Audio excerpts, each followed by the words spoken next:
much. Good evening, everybody. I'll call to order the Public Works Committee meeting.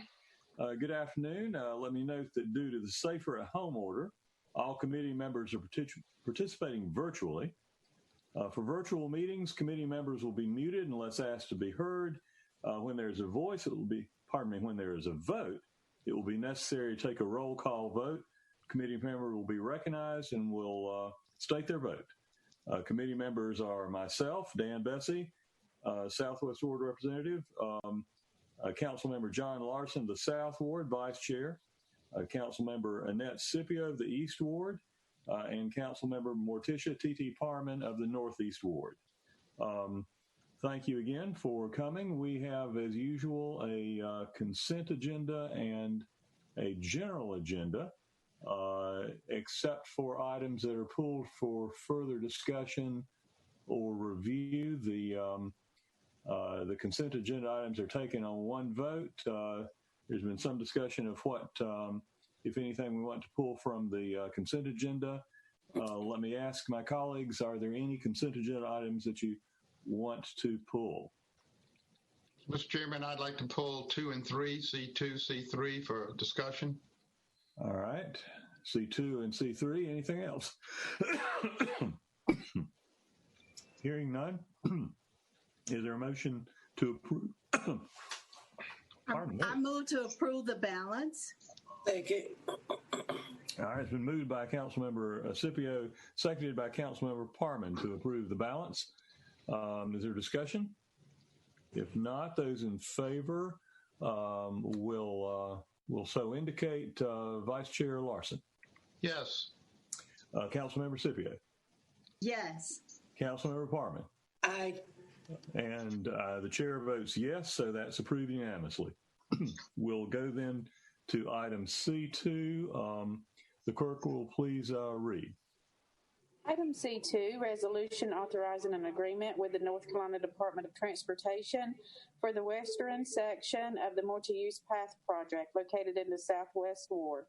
Mr. Larson, you asked for this item to be removed. Would you like a staff presentation? Yes, I would. For explanation to the public about what's going on with Phase 2, particularly, I think it'd be useful at this point to have an explanation of what this includes. All right. And would this be Ms. McCullough, Mr. Duquesne, or another party? Good evening, Chairman Bessie, Mayor Pro Tem Adams, members of the committee, council, and council-elect. In typical fashion, I'm going to pass this off to our Director of Transportation, Ms. Tanique McCullough.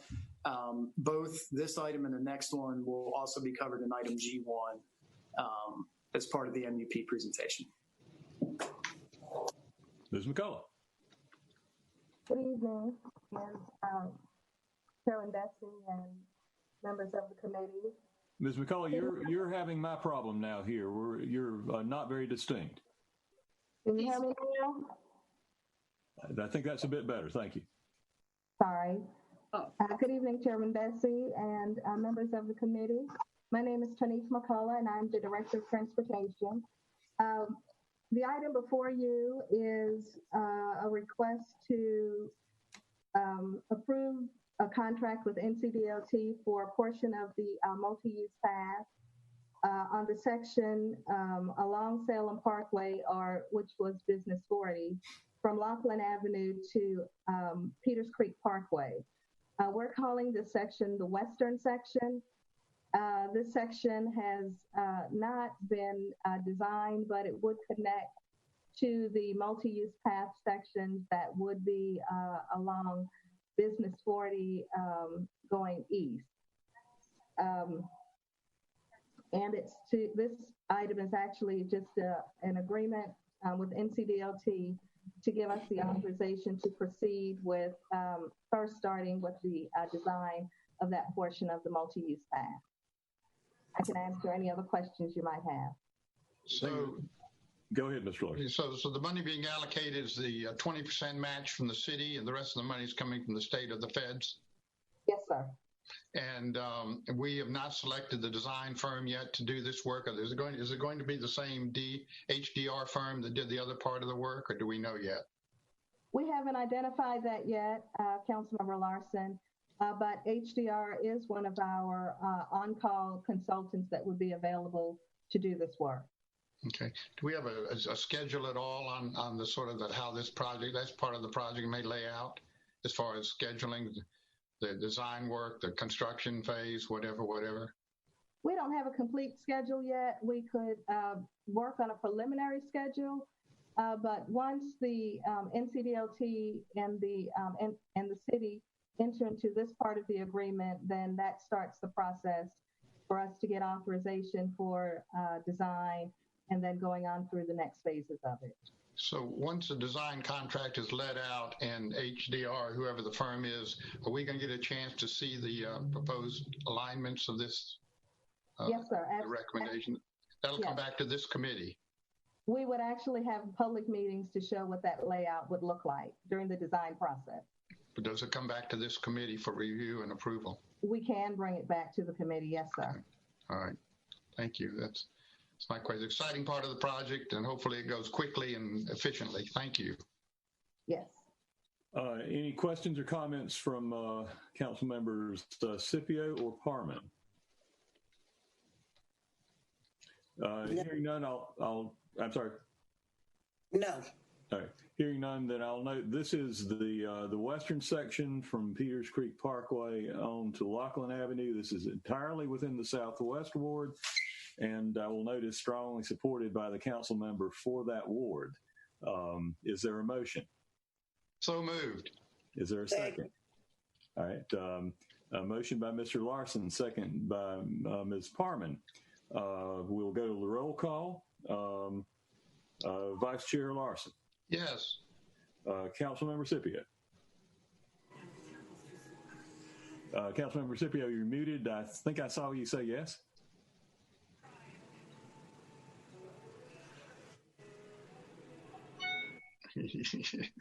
All right.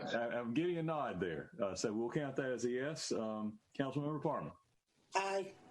And the chair votes yes. That's passed unanimously. Thank you. We'll go on now to C3, please. Item C3, resolution authorizing the city manager to enter into a supplemental agreement with the North Carolina Department of Transportation for additional betterments, associated municipal funding, and maintenance related to the Transportation Improvement Project U-2027B. All right, thank you. Mr. Parman, you had asked for this to be pulled. Would you like a staff presentation? I would like Mr. Larson. Mr. Larson. Yes, I would like a staff update, particularly on what this means, what the betterments are, and how the money's being spent, and what's been approved, and what we're paid for, and whatever. Yeah, just break it out.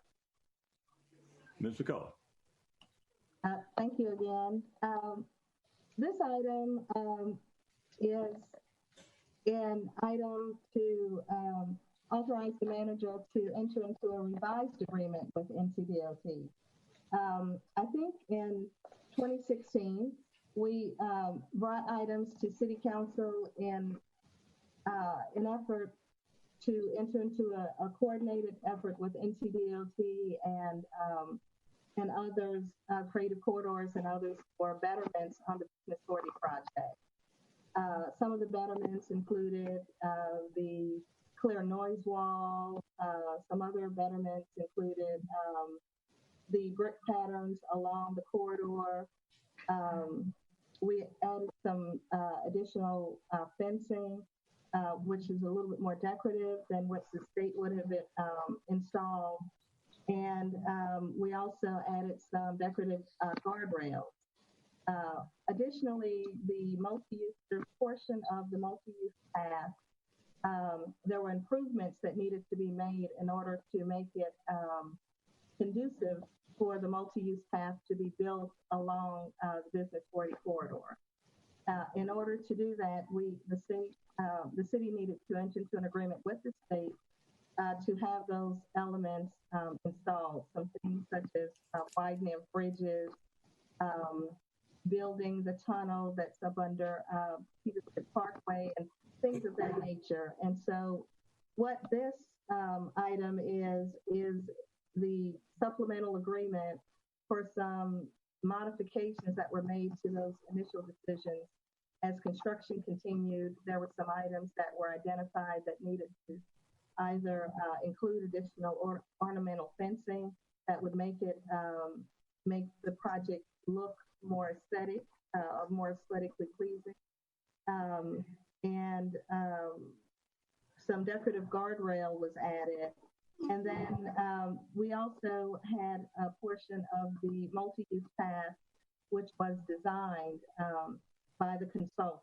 And so those costs are things that NCDOT has asked us to enter into the supplemental agreement so that we can reimburse for those items that we agreed to along the way with the project. So on the document that we received, there's a spread chart basically that shows $71,571 being paid for the design work. That's to HDR. Is that money's going to?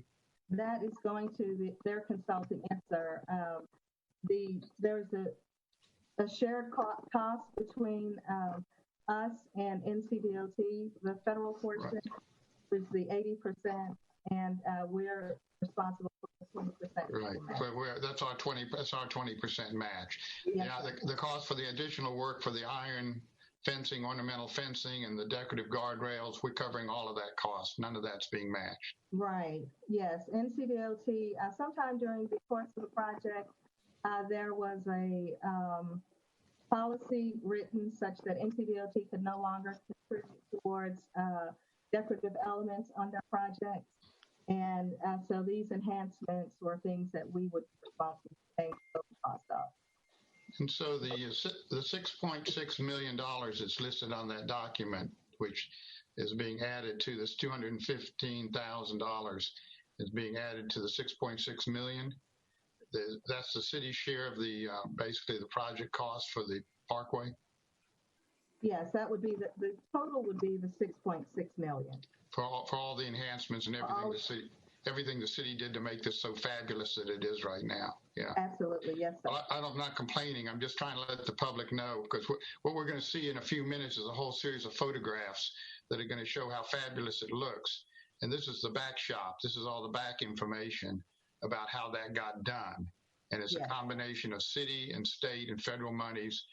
Basically, we're putting in 20% of the total project costs on a lot of this stuff. We had some of that money, some of that 20% is actually coming from Creative Corridors. Is that correct? A portion of that, yes, is coming from Creative Corridors and the agreement. They would chip in, and that would be part of the city's match.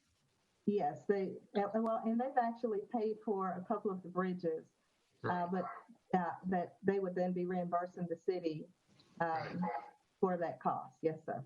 Thank you. I think that pretty well answers all my questions. I think we're going to see a lot more here in a few minutes, but I thought it'd be useful for these two items to be brought up, and I move approval. Second. It's been moved approval by Mr. Larson, second by Ms. Parman. Discussion. I think as a point of clarity, this is repaying work that's already been done. This was not new work. This is work that is part of the overall project that's maybe hadn't entirely completed now, but has been billed out. Is that correct? Yes. Yes. Okay. Thank you.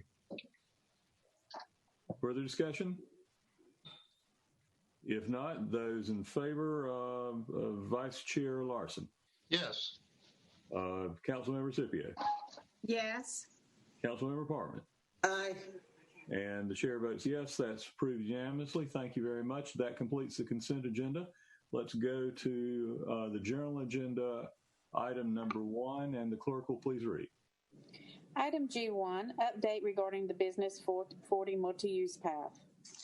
And I believe this would bounce back to Ms. McCullough. Thank you, Chairman Bessie, but actually Matthew Burchett will be making this presentation. Thank you for the correction. Mr. Burzak. Thank you, Ms. McCullough. Thank you, Mr. Chairman. Good evening, committee members, council members, Mayor Pro Tem Adams, and council member-elect. I'm happy this evening to share an update on the multi-use path. This is a project we've been working on for a number of years now. And sorry, let me just and we're excited to see the progress to date. I wanted to provide some background on the project and some updates on where we stand with that right now. So we can go to the next slide. So a little bit of project history with this. So this is a collaboration between Creative Corridors Coalition, NCDOT, and the city. I think the original concept came from the Creative Corridors Master Plan, actually, and there's a screenshot there of one of the cross sections of what the highway would look like with the path next to it.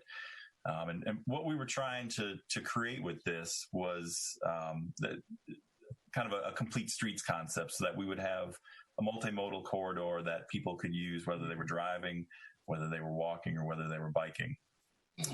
And that's definitely an emphasis for the city, and then for NCDOT is to work on those types of complete streets projects. One of the focuses was certainly on providing that connection between Baptist Medical Center, kind of the major employer in the city, and the downtown area, and to do so for casual users. So we have some infrastructure in place that dedicated cyclists will use, but really the idea with this was to provide a corridor that nearly everybody would feel comfortable using, and that means providing separation between where people are walking and where they're biking, and where they're walking and driving. And it also means providing that separation is really the key with that, but providing the connectivity between where people are working, where they live, and where they're trying to get to, say, downtown. So that was really the concept, and the idea was to build this trail as part of the Business 40 project. So there are potentially a lot of cost savings and time savings by constructing the trail along with the highway. So that was the opportunity that was there as part of the Business 40 Salem Parkway project, and it was just the right opportunity to be able to build a trail like this. So the idea was to build that into the design build contract that NCDOT had with Flatiron.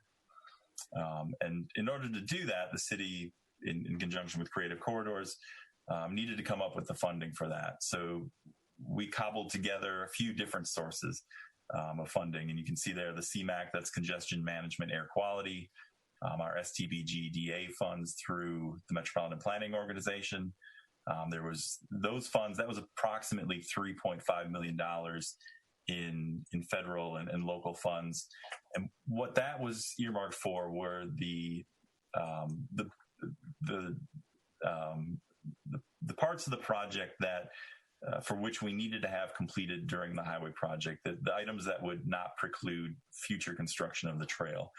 So all the lengthening of the bridges, adding space underneath those bridges for the trails, the grading that's necessary for the trail. So that having those funds in place allowed us to work with NCDOT to ensure that we would be able to construct the trail at a future point. The next bullet there, NCDOT, the spot process 4.0 and 5.0, that was the next phase. So we submitted through NCDOT's prioritization process in two phases. So the eastern phase, the phase one between Green Street and the Strollway, that was through P 4.0. And that wound up being, I think it was the top one or two, the top project in the state for bike and pedestrian projects. And then through prioritization 5.0, we submitted the western section that was just approved between Peters Creek Parkway and Lockland Avenue. And then there was the local bond in 2018 as well. That would provide the funding not only for the local matches, but to cover other construction costs. So we can go on to the next slide. So where we stand with that project right now. So what happened, this kind of shows the process of what we've been dealing with for the last 6 months or so. So recently NCDOT, their funding status, they dropped below their statutory mandated cash floor. And what that meant for this project specifically was that there was a freeze on our federal transportation funds that were programmed for this project. It also eliminated NCDOT's ability to enter into supplemental agreements. And between those two, aspects of the funding shortage, it put the multi-use path component of the Business 40 project on hold. And that's resulting in the city now managing the remainder of the project. So initially, the idea was for NCDOT to build everything between Peters Creek Parkway and the Strollway.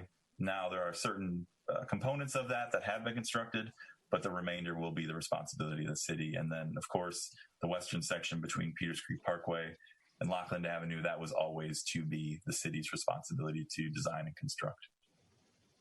So next slide, please. So this map demonstrates what has been completed to date and what is yet to be constructed. So you can see in blue the sections of the path that have been completed. So that's the section along Peters Creek Parkway, the tunnel underneath Peters Creek Parkway, and then a section near the ballpark. It also includes, as you travel east, a section along Brookstown Avenue and High Street. And then, of course, the Strollway realignment and the bridge over Business 40 or the Salem Parkway. Also constructed, of course, is the Green Street pedestrian bridge. And you can see in red then what remains for the city to construct. So that section from Marshall Street to the Strollway, section from the ballpark to Brookstown Avenue, and the section west of Peters Creek Parkway back towards Baptist Medical Center. So next slide, please. So I wanted to show a few photos of what this infrastructure is looking like right now. It's open, it's accessible to the public, and I wanted to kind of do a tour here to show kind of the thought process of what went into the design and how it turned out.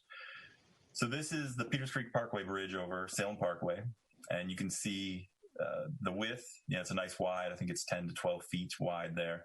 And you'll notice the separation. So Peters Creek Parkway, obviously a high volume, high speed street that, for a lot of people would deter them from biking or walking along that. So the vertical separation there, you'll notice the railing between where people will be biking and where the cars will be.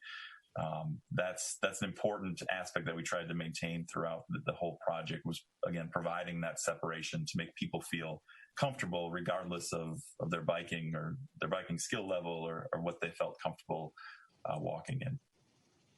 So next slide, please. So heading north along Peters Creek Parkway, you arrive at this kind of a spur off of the sidewalk. And you can see this path that meanders down to Westdale Avenue. Like I mentioned before, the connectivity to the neighborhoods, we want to provide access to the people who live in these areas to use this trail for commuting purposes or in order to get downtown or other destinations. So that connectivity to those residential neighborhoods was built into several of the cross streets. The other aspect here, you can see that the connection to the Westdale, but to the right, that is where the tunnel under Peters Creek Parkway begins. So next slide, please. So once you have gone through that tunnel underneath Peters Creek Parkway, this is where you come out. And you can see on the left side of the trail, there's the tunnel. And to the right, that rises up to Peters Creek Parkway. And this is the ballpark just behind those trees there to the right. Next slide, please. So if you turn around 180 degrees, you would see this.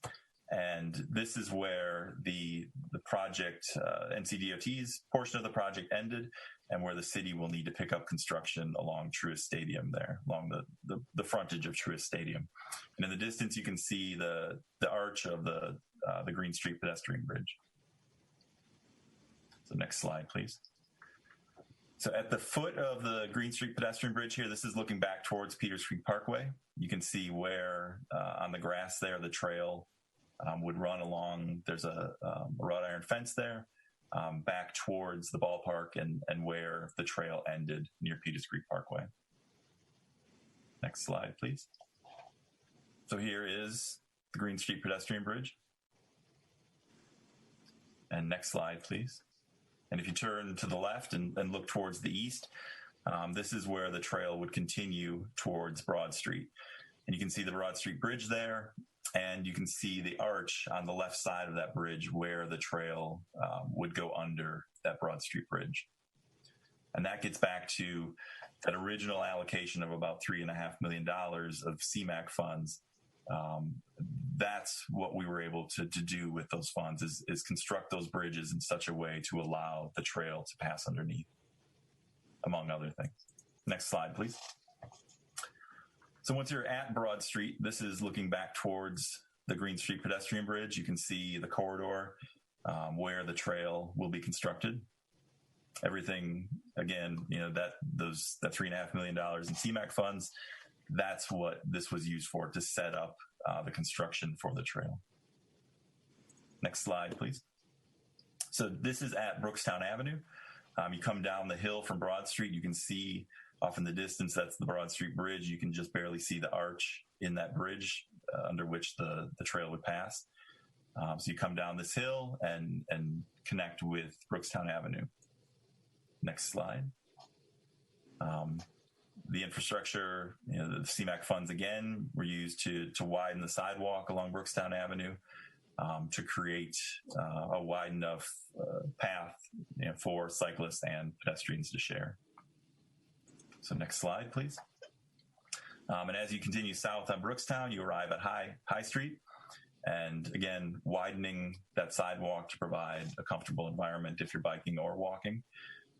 And the separation here as well, it's a little bit different separation, but next to the path here is the High Street traffic. So relatively low speed, low volume street. But there's a physical separation then between that and the off ramp from Salem Parkway. So again, providing that separation between fast moving motor vehicles and where people will be biking and walking. Next slide, please.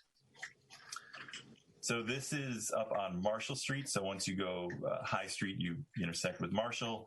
And this is Marshall Street looking towards Cherry Street. So again, you can see the infrastructure that's been built underneath the Cherry Street Bridge to allow for the path to continue under that bridge. You can see the arch there. Next slide, please. And this is standing on top of the Cherry Street Bridge, looking down towards the Cherry Street on-ramp onto Salem Parkway. And this is where the bridge will essentially take off from this point and bridge over the Cherry Street on-ramp to connect with the strollway. And that first bridge you see there with the Gabion baskets, that is the strollway bridge. So again, providing that separation, giving cyclists and pedestrians a good, comfortable, safe place to get through this corridor with minimal interaction with motor vehicles. So next slide, please. So I know there's some interest in the Cherry Street Bridge. This was one of the original renderings from NCDOT from a couple years ago that they provided to show what that bridge might look like and how it would connect with the strollway bridge. And that connectivity is key because, as people travel through this corridor, if there's that connectivity with the strollway then connects with the Salem Creek Greenway, which connects with Salem Lake and the Quarry Park. So having that connectivity here opens up access to nearly 80-90% of the rest of our trail network. So next slide, please. And this is what the final designs wound up looking like for that connection between the Cherry Street Bridge and the strollway. Next slide, please. Just elevation view and plan level view of what that bridge would look like or could look like. Next slide, please. This is the strollway bridge with the Gabion baskets and kind of where that Cherry Street ramp bridge would connect with the strollway. So that concludes the tour. I wanted to talk a little bit about the different phases. So we've, a couple of the previous items, we were talking about phase 1 versus phase 2. Wanted to provide a breakdown of those phases of the project and the funding and maybe the tentative timing of what it would take to complete construction. So phase one, from Green Street to the Strollway, this was what we submitted through prioritization 4.0 through NCDOT. Trail length 2,600 feet, and you can see the bridge length at Cherry Street on-ramp bridge is approximately 375 feet. So next slide, please. And this is a map of that corridor that we viewed earlier. And one thing I'll add with this is you can see phase one here. The design that has been completed for phase one of the MEP, that was the item that was just approved, or the payment for that design. You can see the different sections that were broken out. So highlighted in yellow, green, and purple there, sections 9, 6, and 3. Next slide, please. So the budget, this is NCDOT, their Transportation Improvement Program project, EB 5840. It's approximately $3.4 million total, $1.6 million in federal funds and about $1.8 in local funds. Next slide, please. So the schedule with this, if NCDOT hadn't had the financial issues and had been able to enter into supplemental agreement and those funds have been available, that this would be moot. But this is the resulting schedule that we anticipate. This obviously is subject to change, but the STIP amendment, NCDOT agreement execution, right-of-way certification, construction authorization, the bidding process, and then construction. You can see the time frame for each of those.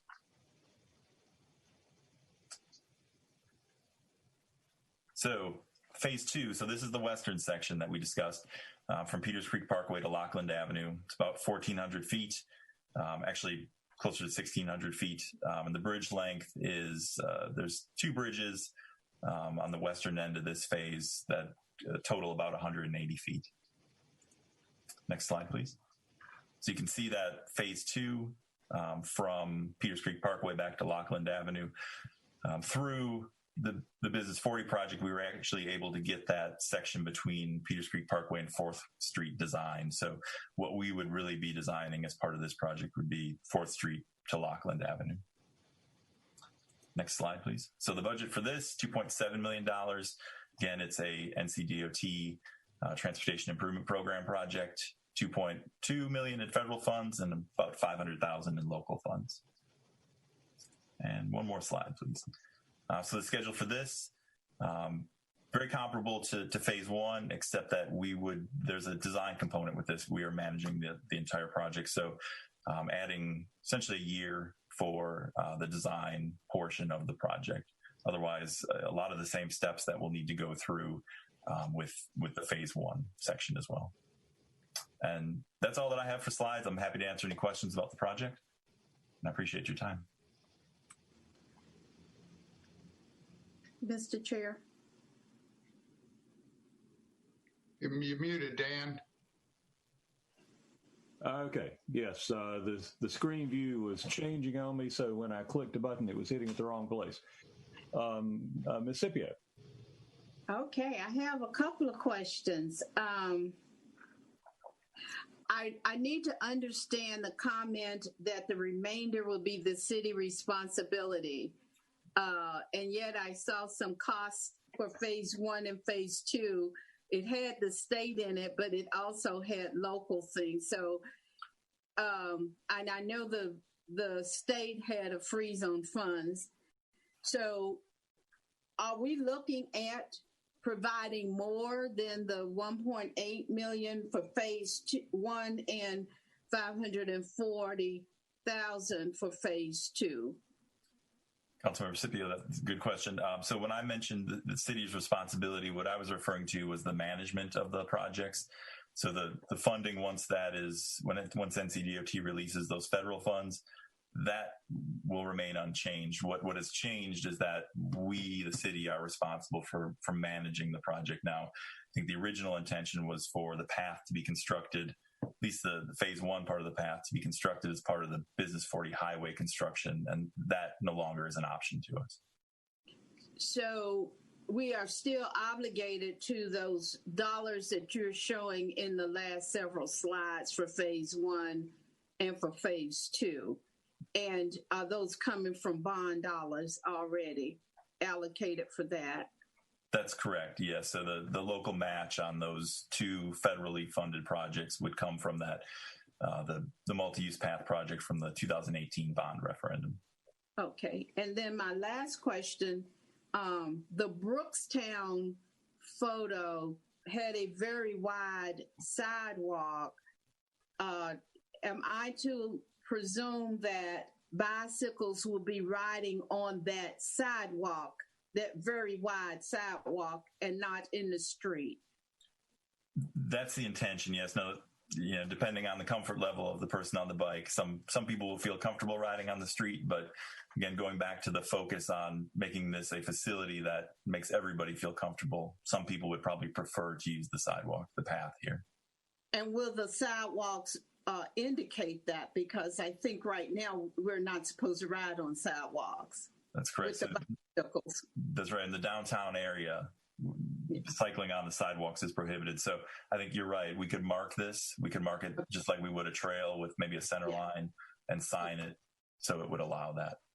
Thank you. Great point. Other questions? Mr. Larson. And, yes, thank you. And then Ms. Adams. Yes, thank you. Thank you, Chairman. This project has had a long history. It started before I even came on council in 16. And it's complicated. It has federal money, state money, local money. Creative Quarters is putting money into it. There's design work that has gone forward on it. A lot of work that was done in phase one, it completed or set in place the platform upon which we can complete this project. The arches, a lot of the grading has been done. Some of the even structural work has been done for the bridge, for example, for the platform, for the launch point of that bridge.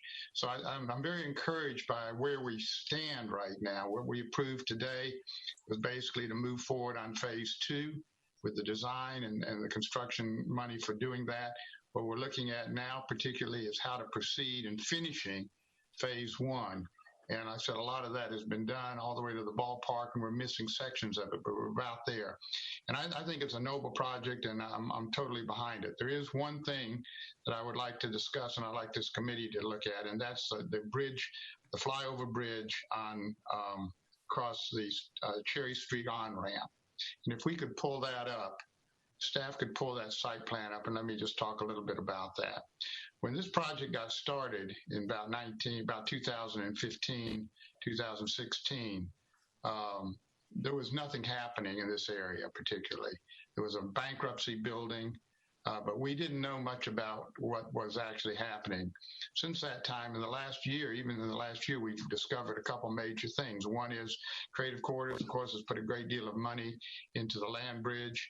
The new Winston Museum has taken over the old bankruptcy court building and launching their major museum initiative in that building. And we've discovered, most importantly, I think, that this was the site of Peter Oliver's farm, the African-American out of Salem, who would eventually raise his family, buy this land, raise his family here, and has a long legacy within the community.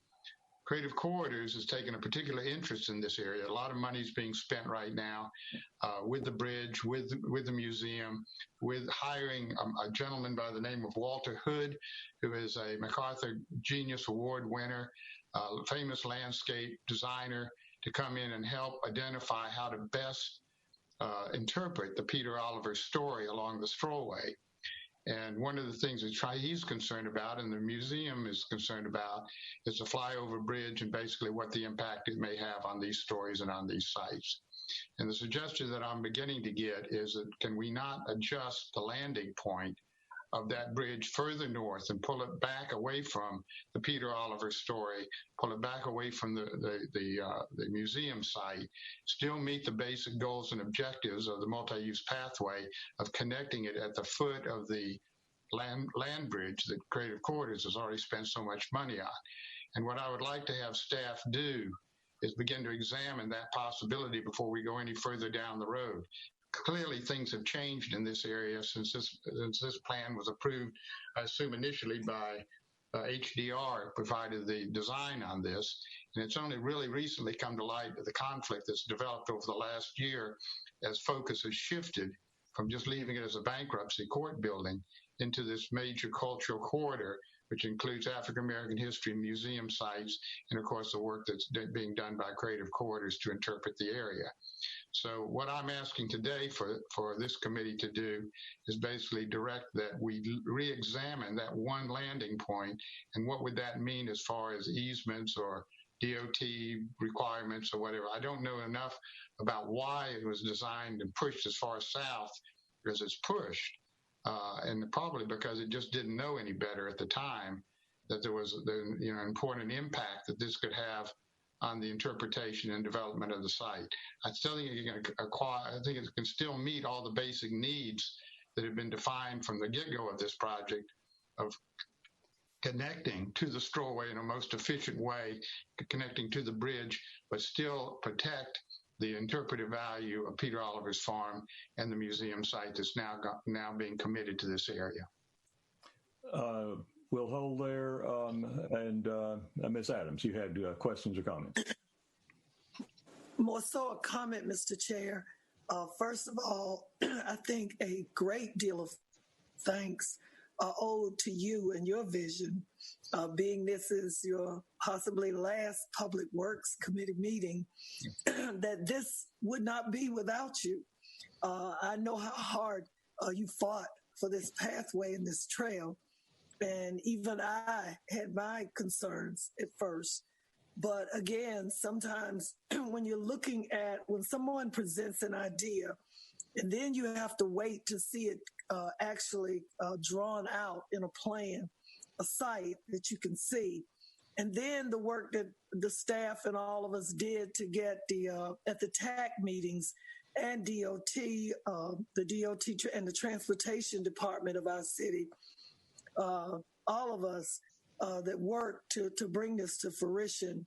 I know that we all thought too that we would be okay until, as Matthew said, the pandemic hit and the DOT, the state DOT, hit a cash floor, which they haven't seen in whoever remembers. So that limited the funding that all of us probably anticipated that we were going to get to finish the project, along with whatever matches the city had to do. But I understand, I hear Councilmember Larson, but I personally think that where we are, the plan that was drawn, unless there is a public outcry, I am of the adage that I will be voting it's a go with what we agreed on, what we voted on, and what we have in place. Thank you, Mr. Chair. Thank you, Ms. Adams, and thank you for the kind remarks. Let me see if Ms. Scipio or Ms. Parman have questions, and then I have some questions. Okay, I'll come back and ask again later. Mr. Burzik, is the route of the pathway, including the flying bridge, already set? If it is, what would it do to the state approval and the timetable for this to be re-examined at this point? Mr. Chairman, so this section of the path has been designed. So that was one of the previous items was approving those, essentially the payment for that design. So the section from Peters Creek Parkway to the Strollway here has been designed. Now, if we were to change that, I don't know the timing impact, but as far as the process goes, because we submitted this project through NCDOT, their prioritization process, any kind of changes, financial or engineering changes, would need to go back through them for their authorization. And they would essentially reevaluate the project to ensure that any financial changes wouldn't change the score that this project had received originally. So we don't know what the result of that would be, but that would be the step we would probably need to take, is to take it back to the NCDOT. Mr. Burzik, what I hear you saying is that this would require us to start over with this section and go back through the basic approval process, which would not be guaranteed. Right. You're correct. There is no guarantee of what NCDOT would say. I think we would have a decision to make then based on what NCDOT would tell us, whether this was a minor change that they could make administratively, or if it was a major change that would actually change the evaluation score of this project and affect the funding then. Has this suggestion been reviewed previously? Mr. Larson's suggestion to change the route landing point of the bridge, the design of the bridge. No, so the design as we have it was that was the design that we've seen, and there's been no request otherwise to change that design up until this point. Okay. Other questions or comments? Yeah, may I? Let me recognize Ms. Scipio first, okay. and Mr. Larson will come back to you. Refresh my memory. I do believe that right now we're not even going to, the timing for this project is not until 2023. Is that correct? 3 years out? I believe that is that's referencing. That may be referencing the western section as opposed to this section. I thought that was for phase one. What was it, Mr. Matthew? Yeah, so that is phase two. Construction would begin in spring 2023.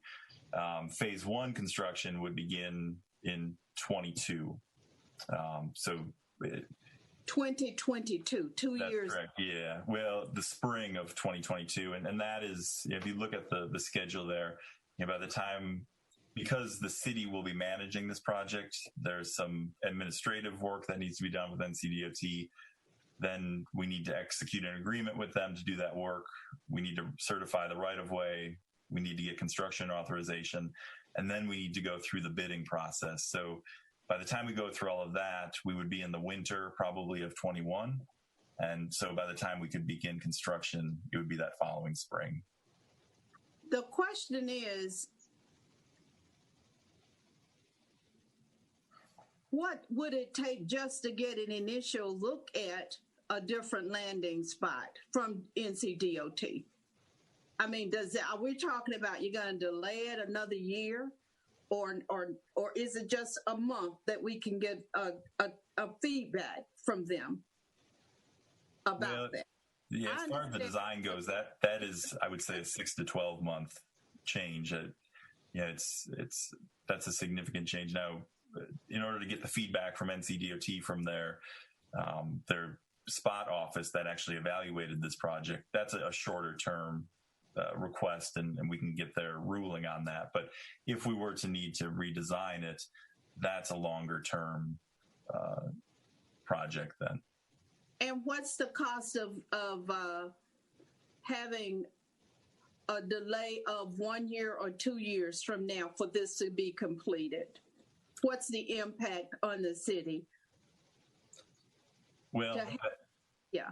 Yeah, so there's I think just the delay in the construction. I don't know what the cost would be in terms of the engineering design. I don't think any of us know exactly what that engineering redesign would entail. And I don't think we will know for a while. I think what's being... Mr. Larson and then Ms. Adams again. Mr. Larson again. Yeah, I think what's being asked here is whether we have an amendment. What do you, on the document you just showed me for amendment, 4 months? What's the first line that you have on that document you just had up, Matthew? Yeah, so that's the Transportation Improvement Program amendment. So, what is the amendment? So, because this was originally intended as a project that NCDOT would construct, we're changing that now so that the STIP has to reflect that, and we have to have essentially authorization to take over the project. That is a procedural change, not a substantive redesign review. Correct. So for clarity, right now, we have not bid this. We have not put this project out for bid. We have paid for a set of drawings that give alignment and construction details, which is a biddable document. We had planned to do a seamless project with Flatiron doing all the work from start to finish. As it turned out, their bid that came in to finish the project was too high. And then the state froze all the money. And now we're sitting here with a document that we have to bid out as a city, with the hopes, of course, that federal money is still going to be made available at some point when it's freed up. And we're going to then have a project that we're going to supervise independent, which we don't know the complete cost of yet. Is any of that statement not true?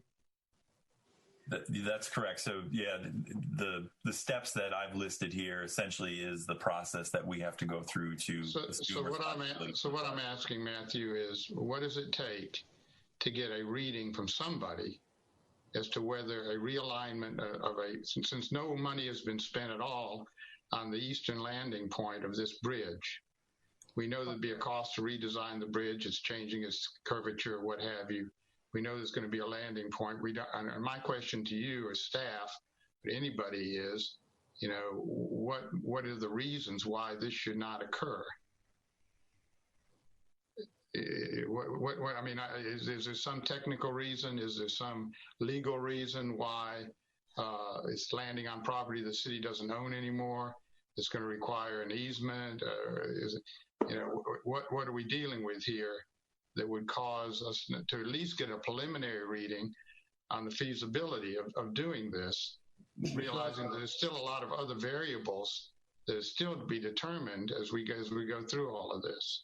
Mr. Larson, if I may, I think that Mr. DeCane was trying to step in to respond to your question.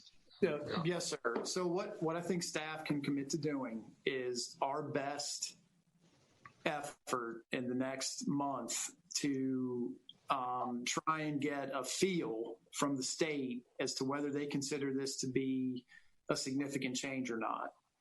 That really is the question. Technically, we don't know because a lot of work was done in advance of that landing spot. So there's drainage and the gabion walls and all the grading that was done. We don't know whether that's a significant change or not, what it'll do to the funding, which may affect the STIP priority. And we don't want to have to go back through that process unless, of course, the committee and the council who previously approved the project would approve that again moving forward. I think Mayor Pro Tem Adams, hit the nail on the head. We're at a good spot. But I think what staff can do is we can talk to the designer, we can talk to the folks at the state and see what they consider the impact of this change might be, and then we'll have information that we can share with you. But right now, we don't know what the change in the design could be because we don't know the constraints of right-of-way and existing utilities and all the previous improvements that were made, any rework that may have to be done. And we also don't know, in the opinion of the funding source, being the state and federal government, whether they consider this to be significant or not. So without having an answer to either one of those questions, but we'll endeavor to try and get that information in the next 30 days and be able to come back to committee with an update on what we found out, if the committee, so desires. And I'm going to go to Mayor Pro Tem Adams, but first I want to make sure that I understand your response, Mr. King. As I hear what you're saying, is there has been substantial work and cost invested in the current alignment of the flyover bridge. The design was not free. The grading, the location of utilities, all were designed with the current alignment as a part of that plan. Is that correct? That is correct. Yes, sir, Chairman. Right. But it doesn't mean that there wouldn't be potential to move that landing spot. The important point is what would be involved in that. Is it feasible? We could at least determine if it would be feasible, maybe get some rough numbers and hopefully get some kind of indication from the state as to whether or not it's significant in nature related to the funding and having to go back through the approval process. All right, very good. Mayor Pro Tem Adams. You're muted. You're muted. Thank you, Mr. Chair. I've been on the Transportation Advisory Committee for probably 10 years, along with Councilmember Bessie and the mayor. Councilmember McIntosh has been an alternate as well as other council members. It is very intense. It's not just Forsyth County or Winston-Salem. There are other smaller municipalities on that huge transportation committee. In that committee, sometimes you guys have seen where we send staff, Tanika and them send emails asking us to kind of vote on what our projects are going to be. Because even though we have the lion's share of votes for the Transportation Advisory Committee, we still have to have votes from other cities, Kernersville, Louisville, Walkertown, you name it, to get projects through. The projects are then prioritized as by votes, and they're given a rating system by the state. And your project that you vote on might not get to the top of the list for 5, 10, 15, 20 years. This project was one of those projects, as Councilmember Larson said, we started to move on several years ago because we knew we had to do the Salem Parkway. If I have seen other municipalities come back to tweak their projects, and what happened is their projects then got moved to the low end of the totem pole. And that's what happens sometimes when you do that. I've seen cities where they decide that they don't want it that way, and that project gets moved to the bottom or off the list. The list is pretty extensive, and I'll be asking Tanika and the transportation staff to, as we go forward, please keep the other council members abreast of the projects that Winston-Salem has on the agendas that are coming, and also see if we can get them the layout of the matrix of all of the projects that's in the pipeline, and there's a lot of them, as we go forward for the next 5 to 10, 20 years. Back to what I was saying, and Mr. Chair, I'm right on this. When we make a change, want to make a change to a project that's this far down the road, and DOT, the state and the feds have given us money, and they put in money, and there have been things done, again, such as the infrastructure. I would be surprised. There may be, like Matthew said, and Damon, they may make a little change, but it could upend our dates to get the job done. I just need you all to think about that. But staff, I need you to make sure that maybe we can give the other council members some history, to help them get up to speed on how this got to be, and maybe even the rules, some of the rules as to when we want to start changing projects when you get this far down the road and money's been spent and invested. Thank you. As I hear the responses that we've gotten from staff to Mr. Larson's questions, Mr. Duquesne indicates that they can certainly scope out whether DOT staff would consider the realignment at this stage to be a significant change or a minor change, and that information can be brought back to the committee for discussion. That does not mean that there would be unanimity among the council to request a change at this point, but there would be information that could be brought back. Mr. Larson, would that satisfy your request? I think the site deserves that question to be asked. I think the institutions that are invested in that site deserve to have that option looked at. And I think that's a reasonable, it will not delay the projects. And I think it's, I consider it a minor change.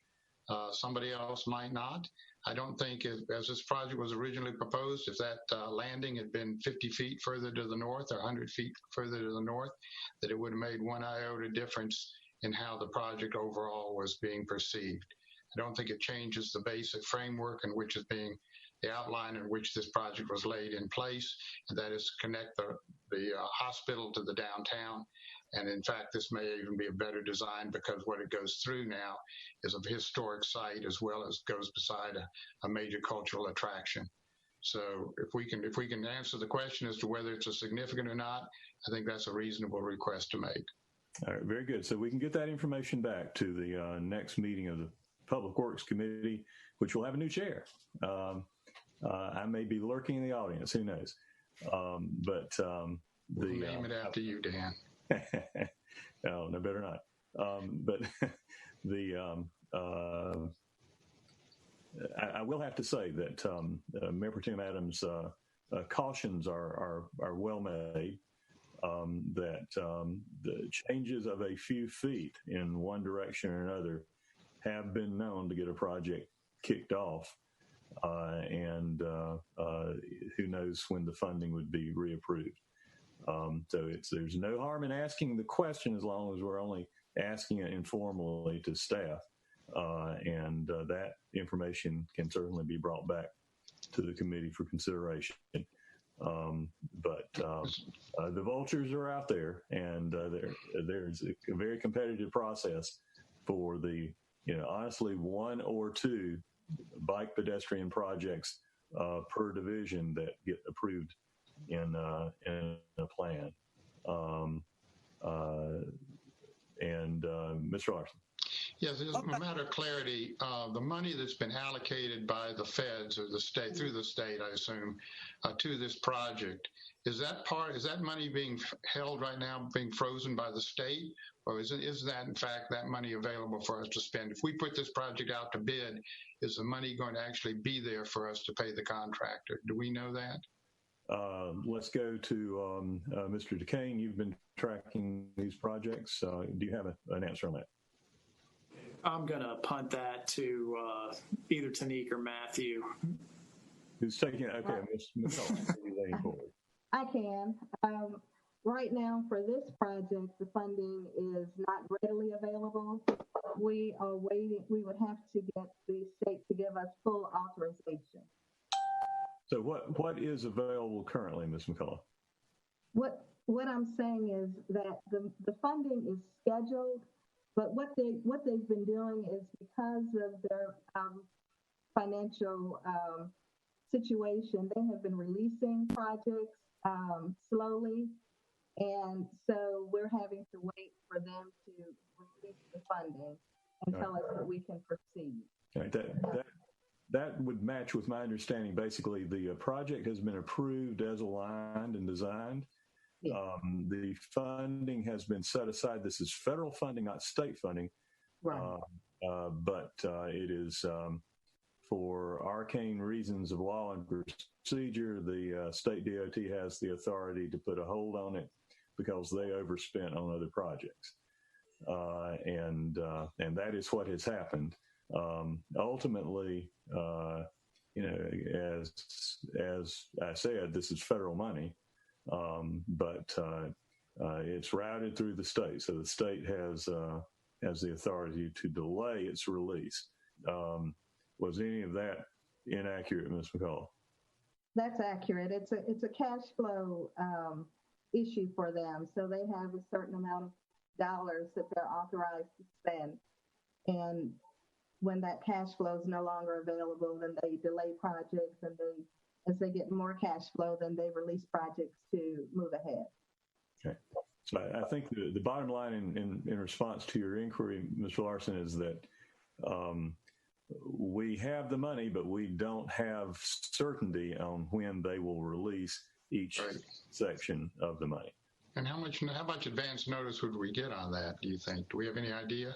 Do they just call us up one day and say, come pick up your check? Or do they say, you know what? I mean, how do they handle that? Chair, I can answer that one. So we get requests to prioritize projects and send to the state for funding. So the more shovel ready or a project is, to quote the old ARRA funding days, the better opportunity we have to receive the funds. So if we have projects that are ready to go, that have been waiting, that were approved, especially through the STIP process, those are ones that DOT, that Ms. McCullough, Matthew, Jeffrey, our team, Kelly Garvin, have done a tremendous job in getting some of these projects funded in the background, even through the cash flow issues that the state's having. So that's important for everyone to keep, on your mind, that if we have a shovel-ready project and they put out a request for people who are ready to build something, we want to be first in line. Okay. Further discussion of this item. Seeing none. All right. Thank you. Councilmember Farman. See my hand over here. Oh, I'm sorry, Ms. Farman. So You're up in the right corner. I apologize. Councilmember Farman, please go ahead. For Mr. Matthew and for Damon. So, just for my understanding, go around with me, entertain me for just 1 second. If we do another design, is that good? That's going to cost us more money, correct? The short answer to that question, ma'am, is yes. Okay. Mr. Damon, if we go back to June 15th, when we voted on the budget, we knew we had that gap that we needed to close. Do we have extra money to do another design that's set aside in a different spot somewhere that isn't going to put us further in the hole or behind? I'm staring at Ms. McCullough as I think of this in hopes that she'll jump in and answer it for me. But I think the short answer to that is we would have to take a look at the available bond dollars that were dedicated to this and see how and if there's any flexibility there. That would be the first place we would look. Tanique's nodding in approval, so I'm just going to be quiet now. Considering that we still have other projects moving forward, not just this project, but other projects with transportation, would that take from those projects as well to fund this if we were to go back and look at changing the design of this landing point? Potentially.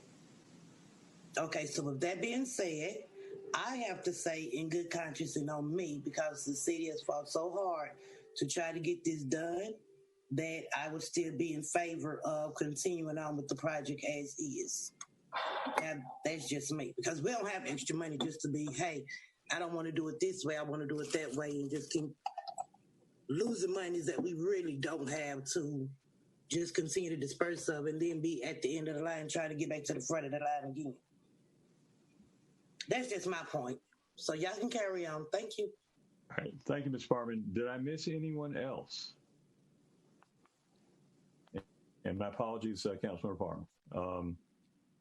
Okay, so that then wraps up this item. We'll get an informational report without, at this point, any change to the process, the design, or the timetable.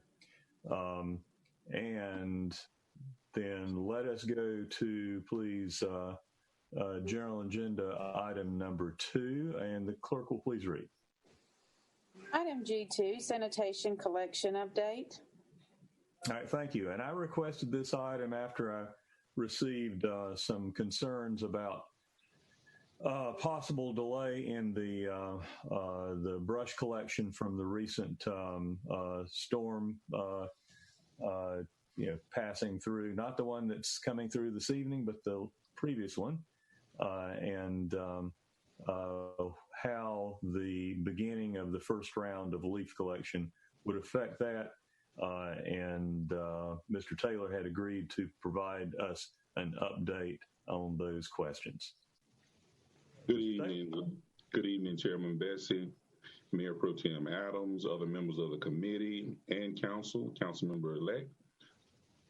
Tonight, I'm going to turn this presentation over to Ms. Taisha Hinton, Sanitation Director. Thank you. Ms. Hinton.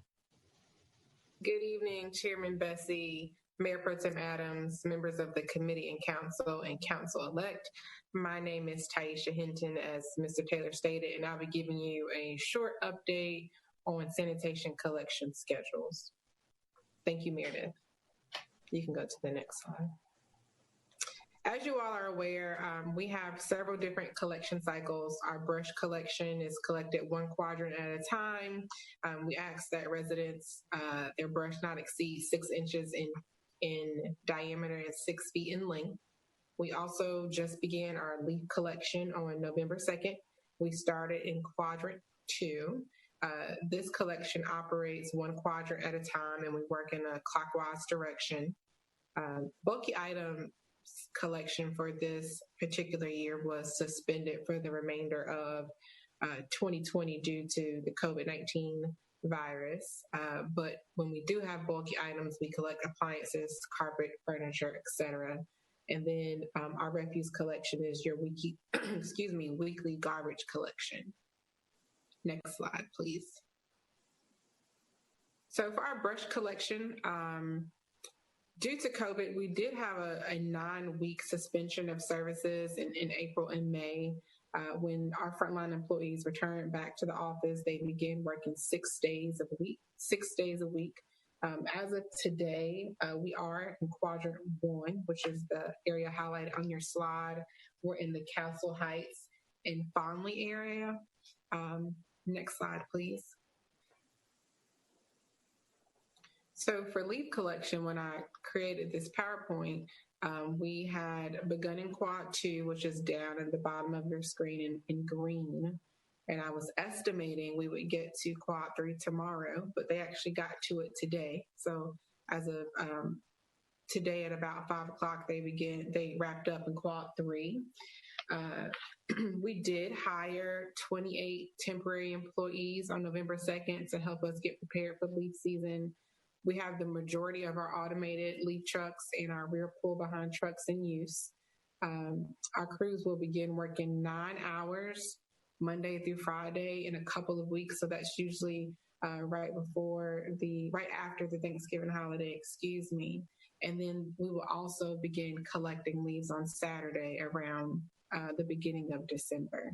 So right now crews are working around the clock, 6 days a week to work on leaf and brush collection. So, Chairman Bessie, to your point, Hurricane Zeta, our efforts here, I tried to highlight for you. For the first 4 days following the storm, sanitation crews allocated about 176 hours to assist in collections. That's both us having trucks sent over to assist with collection and employees to do so. Even with those efforts that took place from the 29th through the 3rd and on, all of our brush and leaf collections will take place as scheduled. So all of the supervisors and our frontline employees are working diligently to make sure that our crews are assigned as efficiently as possible with the least amount of impact on operations. Next slide, please. So this is just a snapshot of our fiscal year tonnage for brush collection. If you look down to the right of your screen where it says April and May, you see those numbers being low because, as I stated earlier, those are the blue columns on April and May. That's when our brush collection was suspended due to COVID. But for the most part, fiscal year to fiscal year, we're trending very, very close in the same amounts. I mean, the differences you see in the chart are due to storms, COVID-19, things like that. But for brush collection, we're trending very well. Next slide, please. This is just a comparison of our leaf seasons by fiscal year. So this is comparing 1819 to 1920. The number of work days in 1819 was 62 versus 84 in 1920. So work days could vary just depending on when we begin working Saturdays, how many employees we have allocated to those Saturdays, again, storms, weather, things like that. You also see our comparison in tonnage from fiscal year 1819 to 1920. In both fiscal years, we did get 3 complete rounds of leaf collection completed. And at a minimum, we're hoping to do the same thing this year, if not exceeding that number. And then at the very bottom, that's just the amount of tons of leaves that on average that we did in both of those fiscal years. And I'll take any questions that you all have for me. All right, thank you, Ms. Hinton. The basic question that I had was when brush collection would recommence, and the answer appears to be it has been moving forward all along. Correct. Thank you very much. And Councilmember Scipio. Thank you for that, Ms. Hinton. So for the public, leaf collection started around November the 2nd. And if we were to project 3 rounds in each quadrant, about when would that end? Would that be around December? I'm sorry, would that be around December? It could go on until about mid-January, just on average. That's an estimate. All right, thank you. Councilmember McIntosh. Yeah, just a comment, not a question. First of all, thank you, Ms. Hinton, for a very thorough report. I want to get a copy of this to send out to some people who have been bugging me pretty bad about us not doing our job in the brush and leaf collection, which we very much are. And the second thing is I want to thank the guys and gals who are out working 9 hours a day, 6 days a week. That it's an incredible schedule to ask people to keep up.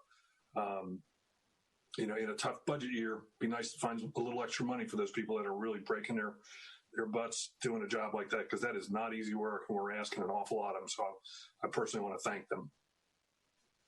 Thank you. Thank you very much for that. They are a very hardworking group of individuals, so we appreciate that. And thank you, Ms. Hinton. I'd like to echo both of those comments by Councilmember McIntosh, both the praise for our employees who are out there getting that job done, and the request for the information that we can share. And if you would include Councilmember-elect Monday on that, since he is taking over most constituent communication that is routine in the ward already. So thank you. Other questions or comments regarding this item? Yes, Councilmember Scipio. Just one more comment I'd like to make, because as I drive through the East Ward, I continue to see a lot of brush still on the curb. And it's encouraging to know that brush pickup is it's year round. So I'm real happy to know that we will still get that picked up. And I'm very sensitive to the East Ward, because it looks like our brush tends to lay there much longer than others. That's a perception. And I like for it not to be a reality. So thank you, Ms. Hinton, and all of our brush pickup folks who are working year round. I'm happy to know that that's a year round service. I wasn't aware that it was year round. I think we may have done some work on that in sanitation to keep it going year round, because I can remember in some previous years that a brush pickup was all but suspended during the leaf season because there was the overlap in equipment and personnel. That's correct. So just to make a point of clarity, it is the same group of individuals. Our curbside program provides your brush, your leaf, and your bulky item collection. So we reassign crews as the seasons change to make sure that brush collection can operate year round. Very good. Thank you. Thank you.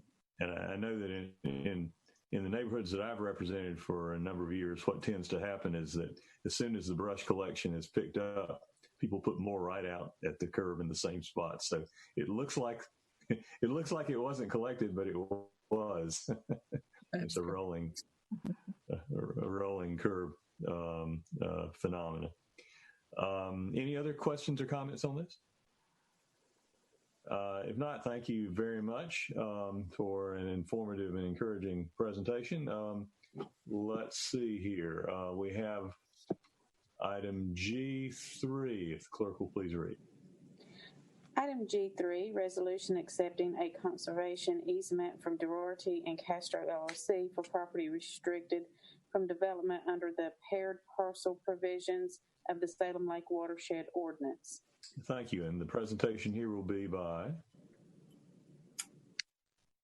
Mr. King.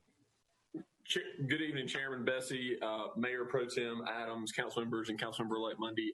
David Reed from our staff will be giving a brief presentation on this just to go over the information for this item. Thank you. Mr. Reed.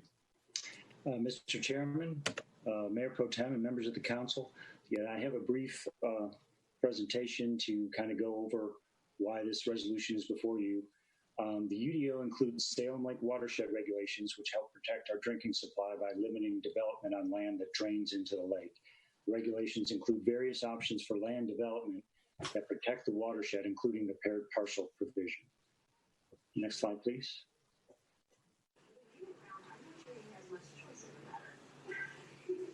The UDO allows two non-contiguous parcels in the watershed to be treated as a single lot to meet impervious coverage requirements if approved by the Planning Board.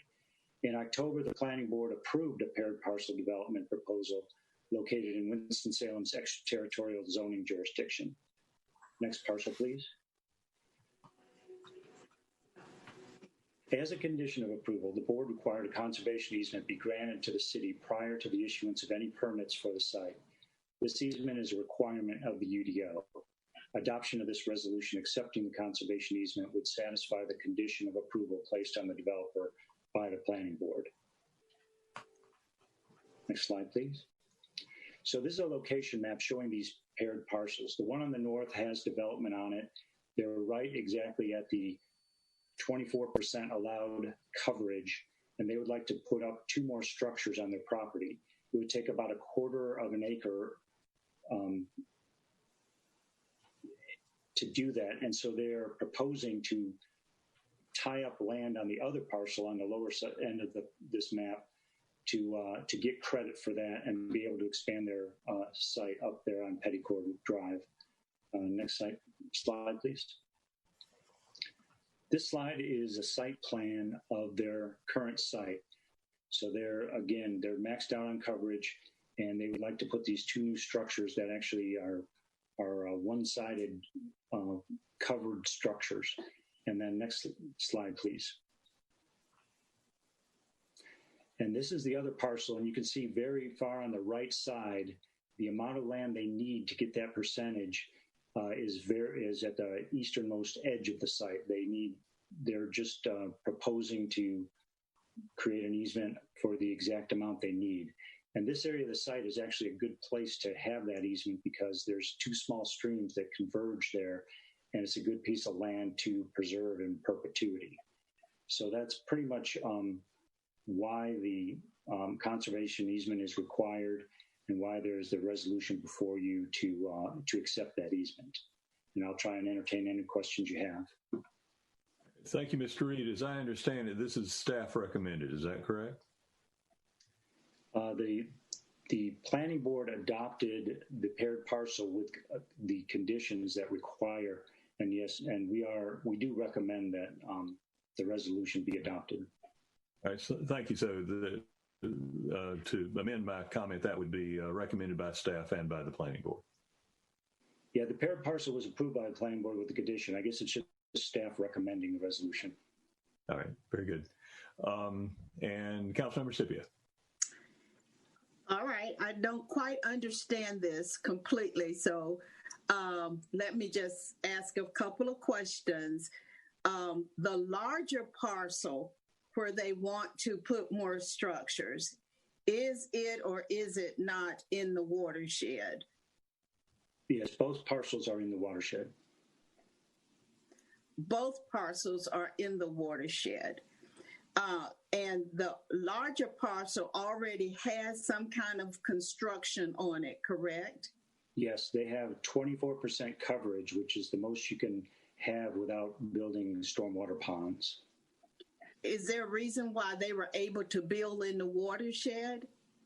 Yeah, they were able to build it with that limited amount of coverage. That's a very small amount of the parcel can be covered. The rest had to be left vacant. So what they're what's being proposed is they need more land in the larger parts. They need more of the larger parcel to build additional structures. And they're going to swap. They want permission to do it there and then have the smaller parcel designated more in the watershed. Right. The smaller parcel will have to have this easement that will keep it vacant and protected in perpetuity. Okay. Councilmember Scipio, they're taking some of the impervious coverage rights that go to the smaller parcel and basically reallocating them to the larger parcel. So it's a no net increase, essentially, kind of how that works. Does it though impact Salem Lake at all?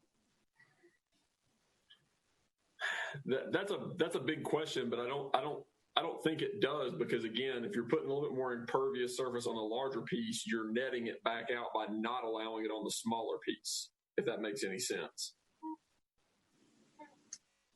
It makes sense to a point. I just need to know, what is the net impact on Salem Lake by allowing that more structures on the larger piece? Because the smaller piece, is it already in the watershed? Yes.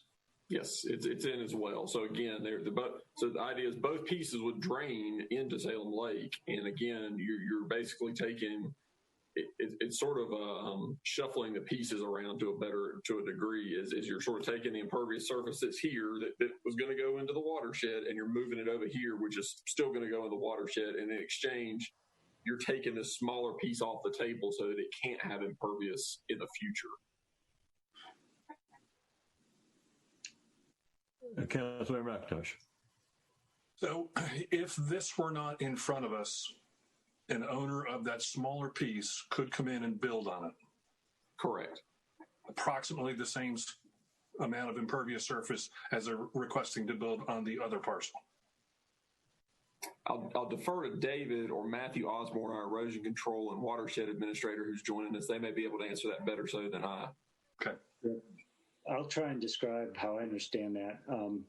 So the southern piece right now can cover a certain amount of land.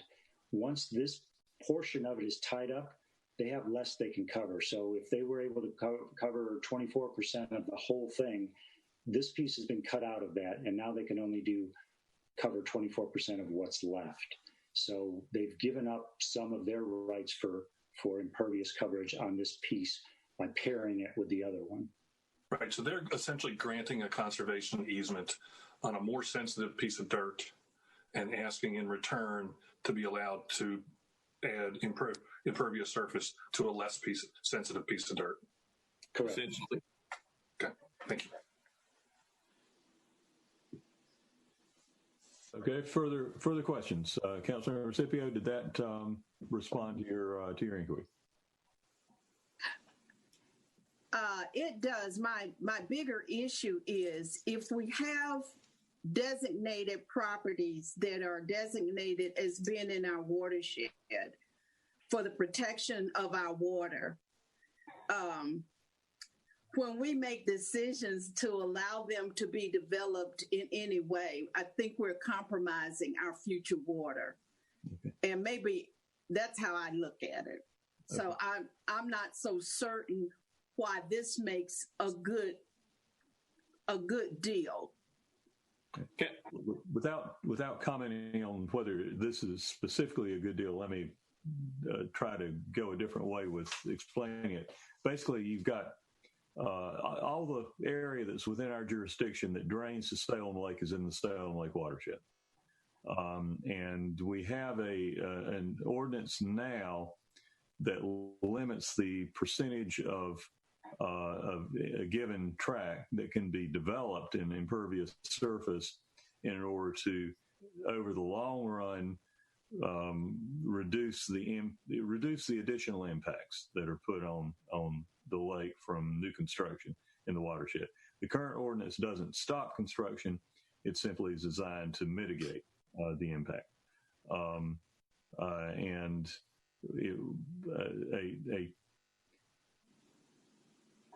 a proposal like this doesn't change the amount of land in the watershed.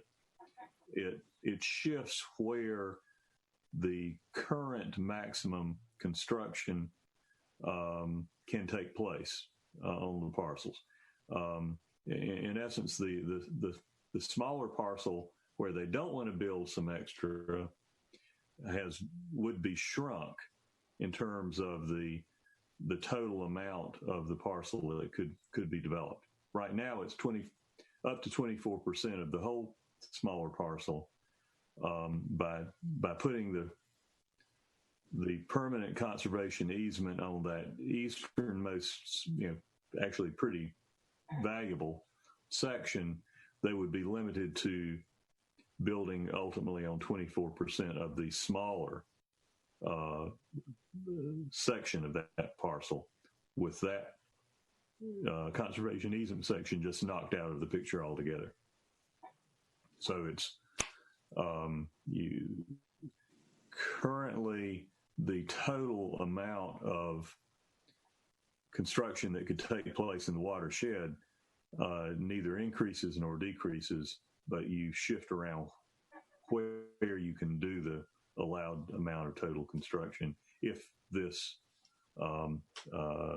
paired conservation easement arrangement is approved. Does that make sense? Mm-hmm. Okay. Other questions or comments? I just feel strongly that when we do deal with things concerning our watershed, we need to be very, very clear about what we're doing for the future of our water supply. And this may be one way of pairing parcels, but I have at least two other cases in my ward that deal with the watershed issue. And I'm a bit uncomfortable about allowing any types of development on land that's in our watershed. Understood. Thank you. Okay. Other questions or comments?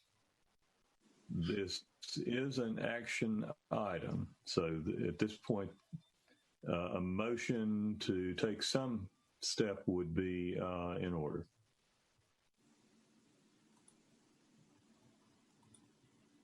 Is there a motion? Motion to approve. All right. It's been moved by Councilmember Parman to approve. Is there a second? The chair will second for the purpose of discussion. Discussion.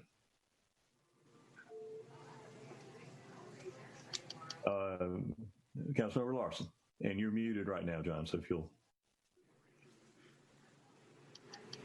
Thank you. If we disapprove this, and they will not be allowed to construct on the large parcel, is that where we are? I believe that's correct. And if we disapprove, if we disapprove this, it's possible that somebody could build on the smaller parcel at 25% coverage of the existing parameters that are there, which would include a fairly sensitive stream bed of a junction of two streams. But we don't know. The proposal being looked at right now is, do we build on the large parcel or not? Do we know what they're building on the large parcel? What the square footage of it? Is the square footage of the large parcel construction equal to the amount of the square footage of the easement, or what? How's that being calculated? Yeah, it's exactly the same amount. They're reserving through the easement the exact amount they need to expand their building.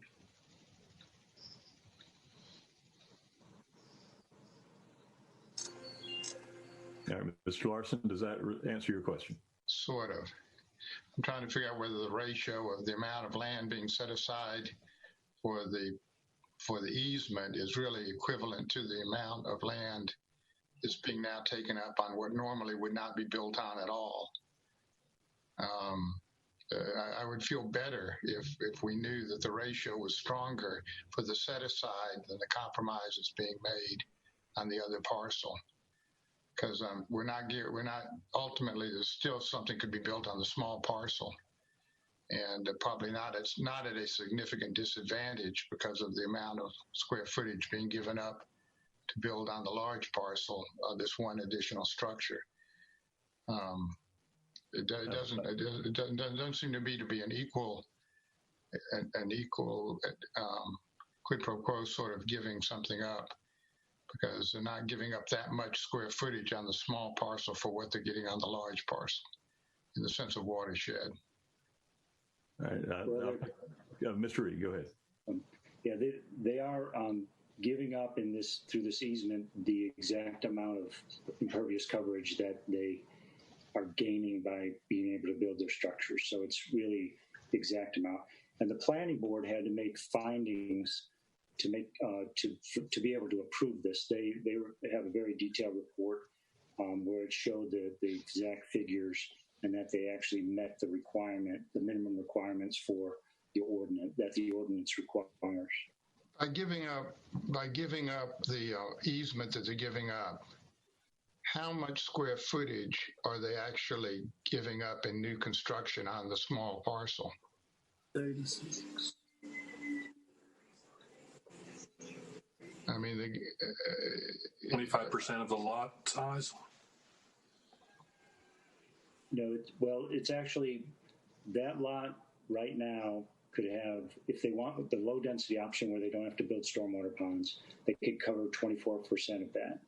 Now we're taking away this chunk of land, and now they can have 24% of what's left. So they could have put more on that southern piece, but now they're giving up their opportunity to put that amount of development on it. Let me ask you, is this a one-to-one in which they give up the building footage on the smaller site that they are asking for additionally on the northern side? Chairman Bessie, I just saw Matthew Osborne, our erosion control and watershed administrator, unmute himself. He may have some information that might help clear up some of this for the group, if that's acceptable. Certainly. Mr. Osborne, and then Mr. McIntosh, I saw your hand up, but we'll come back to you. Thank you. Good evening, Chairman Bessie. I reviewed the site plans for both the smaller parcel and the larger parcel to verify compliance with the ordinance in order to give a report back to the planning board.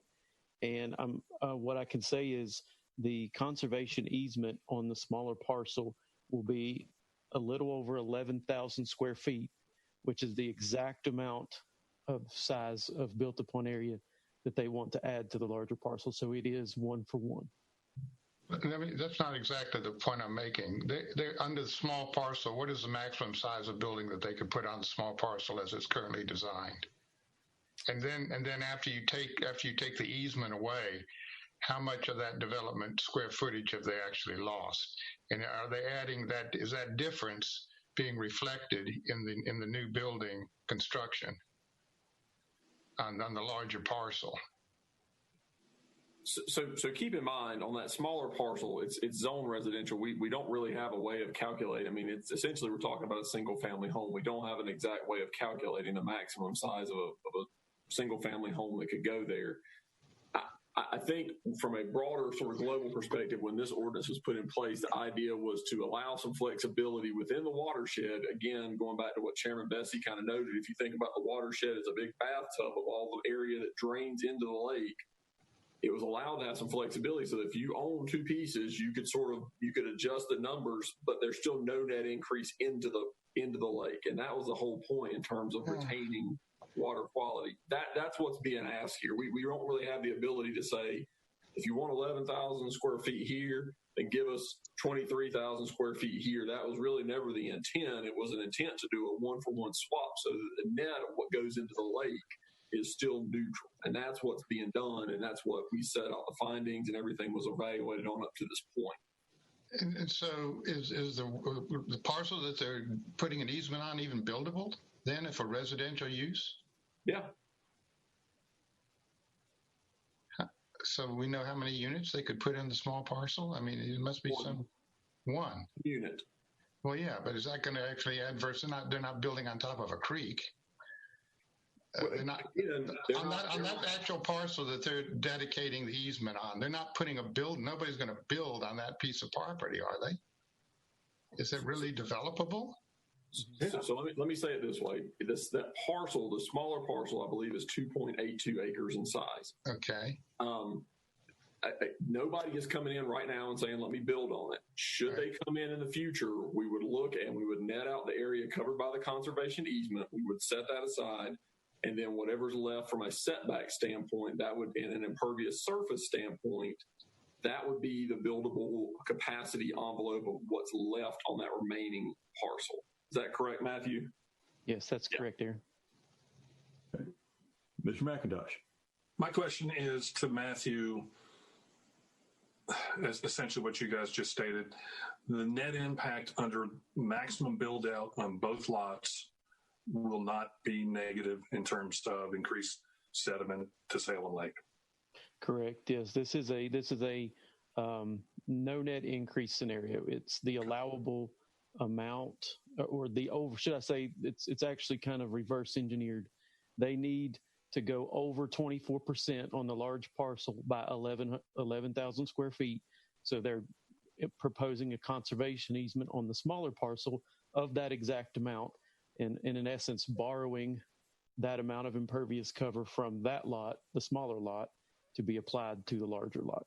And the smaller lot is a more sensitive spot. So we would rather have that construction take place on the larger parcel than the smaller parcel. Correct. The placement of that that conservation easement is in a sensitive area that would be very acceptable for an easement, with the two streams coming together right there at that location. And with no council action, the smaller parcel could be built on. Correct. More aggressively with an additional 11,000 square foot of coverage. So we would be worse off if it was done there.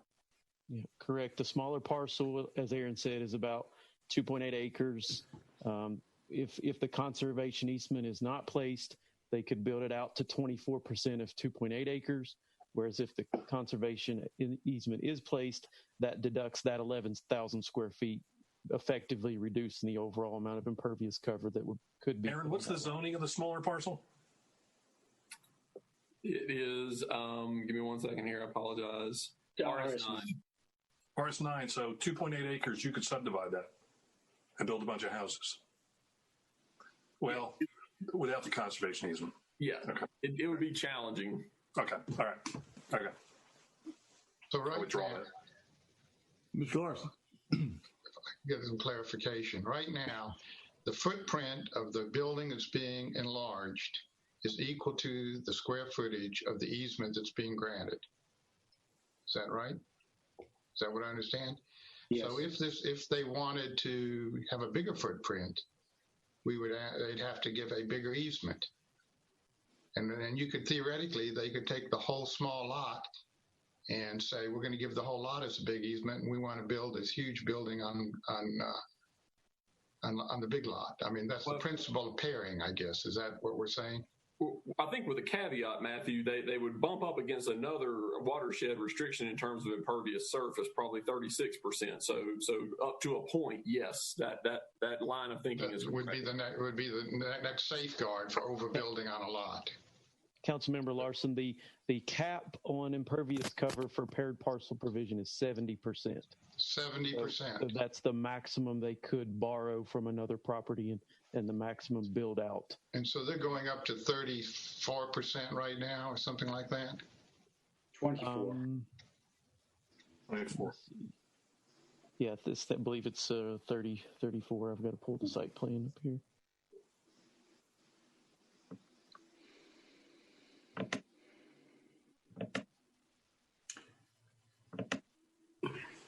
I mean, I respect staff and I respect the planning board enough to probably go along with this. I just am somewhat troubled by the math and the matrix of what's being given up versus what's actually being built out on this parcel. Because theoretically, you could just push that all the way to the limit and give up half the small lot or whatever, and you have a big build out on the other lot. I mean, there's something fundamentally bothersome about this to me.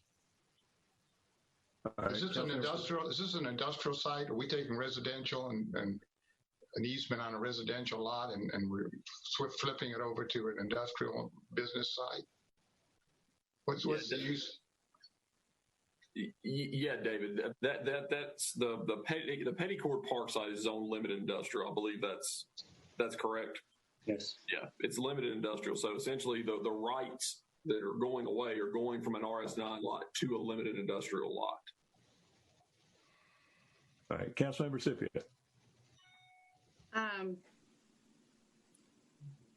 I just need a little bit more background. When were the watershed lands designated watershed for our Salem Lake? Was that done recently? Was it done some years ago? I want to say that was around 85, 86. That has been, the Salem Lake Watershed Ordinance has been around for quite some time. And the intention of having land designated as in the watershed was for what purpose? To limit the amount of impervious surface that can drain into the lake to help improve treatment of that water, because that's a water supply watershed. We get drinking water out of there. So you want to improve the quality of water going into the lake so it's not extremely complicated or challenging to treat to turn into drinking water. One of the ways you do that is through limiting the amount of impervious surface that can go into the lake. So when we designated, I assume the city or the state, some municipality designated certain lands as in the watershed. Is that right? Correct. Was it us or was it the state or who was it? I'll defer to Matthew on that one. I know there was a lot of conversation between the two parties back then. He may know better than I. Councilmember Scipio, the Water Supply Watershed Ordinance is currently effective as of 1994. That's when that ordinance was adopted. And the state, that is driven by the state Water Supply Watershed Program. And when the council at the time passed that ordinance, there was a water supply watershed map that was created in cooperation with city staff and the state water supply watershed group. And in that creation, the lands were, some of it was public land and some of it was private land. Is that the way that was? Yeah, correct. The watershed is delineated by topography as far as how the rainwater and stormwater drain. So the watershed boundaries are drawn by the topography of what all land areas encompass the drainage area to the lake, regardless of public or private ownership. And so every time there's some kind of zoning or planning for development and it happens to be property that has been designated as part of the watershed, then is it this body's duty then to decide whether we're going to allow that kind of development because it is in watershed to protect our water? Is that right? No, not so much, Councilmember Scipio. So the UDO sets forth zoning districts, and each zoning district, there are a set of uses that are allowed. And then regardless of really, depending on which use you're allowed, then you kind of go down the path of how much impervious surface you're allowed. And so that's kind of the methodology. Only when council would get involved is if we had a rezoning, special use permit, some kind of discretionary review that came to council for approval, or in this case, a paired parcel agreement, which we've only done, I mean, it can't be more than 2 or 3 of these in the past 10 to 15 years. These come up fairly infrequently. So those are the only time that council, from a decision-making standpoint, starts debating what uses will take place within the watershed. But for the watershed, there are properties that have certain zoning because they're in the watershed. There's only so much, like you can only build so many houses in this land because it's in the watershed. There are restrictions, right? It's a little bit tangling of sort of regulatory terms. The zoning district in and of itself doesn't really do that so much as the Salem Lake watershed does. That's what's limiting the amount and scope of development. Yes. If I may, what we've got here is in effect an overlay district. You've got all the zoning restrictions that you have in any other part of the city or county. But the watershed designation and the rules that accompany that add an extra set of restrictions that are triggered by certain activities and not by others. And it's fairly cut and dried as to what they have to do when those restrictions are triggered by what they're proposing. So the limits they have. This is one of the rare instances under the current watershed overlay restrictions where it comes to the council for a site-specific decision as to whether what they're proposing will get our check off. My recollection is the same as Mr. King's. It's been very rare during my tenure on the council for us to see those, but we've seen them 2 or 3 times, I think. To add to Chairman Bessie's point, it's pretty hard to do this because you have to own multiple pieces of land in the watershed, and usually the folks that do that are the city, the county, the schools. Those are folks that own multiple properties. So for an individual property owner or private property owner to pull this off is challenging in its own right, and that limits the amount of times we've seen this. What I have looked for when I've seen those in the past is, are we getting value? And in this case, the argument would be that the value we're getting is that we're guaranteeing permanent conservation of an otherwise buildable section in the watershed that is worth preserving. If they were proposing to slap a conservation easement on land that had already been cleared and graded and compacted earth, that would be a very limited value. In this case, this is, as I understand it, this is a conservation easement on sort of living watershed land. Is that correct? I haven't gone out and personally inspected the site, but the descriptions would lead me to believe that there is value to this conservation easement from a water quality protection standpoint. Yes.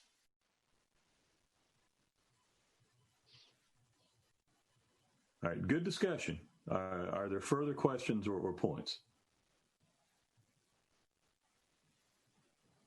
Okay, Mr. Larson. When was pairing part of the zoning? Was this pairing always part of this watershed agreement? Matthew, I don't know if you know the answer. I know it's been in the ordinance since 2005 when I started working here, and it may have been longer than that.